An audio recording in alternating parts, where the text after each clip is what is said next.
Hello there. My name is Dr. Smiley. Needless to say, I'm not your usual doctor. Unlike the doctors in the present-day hospitals who try their best to cheat death, I, on the other hand, welcome death and help my patients to embrace it. Why, just the other day I found a young lady on the street. She looked like she was slowly dying from anorexia, so I gave her a smile, kissed her hand, and promised to help her. She was charmed and followed me as a letter to my office, a small building on the outskirts of the city.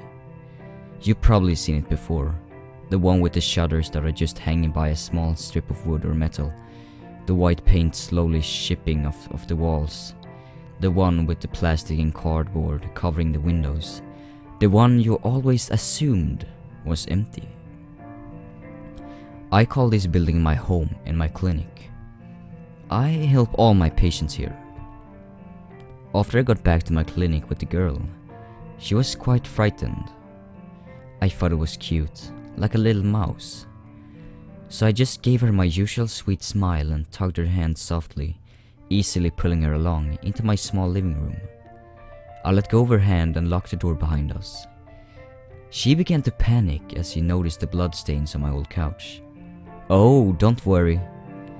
That is just where I had to perform an emergency surgery," I said, trying to hold back my small chuckle of excitement.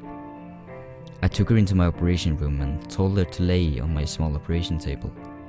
She lay down, still looking scared and unsure. She looked around the room at all of the bottles of pills and jars of liquids that lined the wall and took a notice of one of my specimens.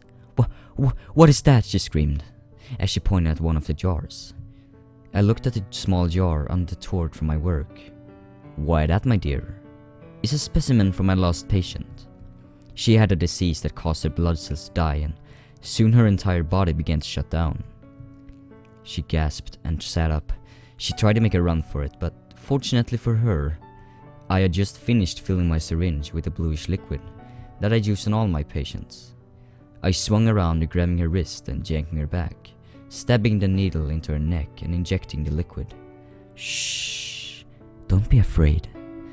I'm here to help you," I whispered into her ear, smiling wide enough to show all of my sharpened teeth. She opened her mouth as if to scream, but could only manage to let out a small gasp of air. Then she fell into a deep sleep. I continued working on preparations for the surgery, slowly shining all of my tools. I laid everything on a platform next to her bed, where she sat propped up with pillows and bound with handcuffs. A soft whimper drew my attention and I laughed. "Welcome back, sleepyhead," I said, placing the final tool on the table.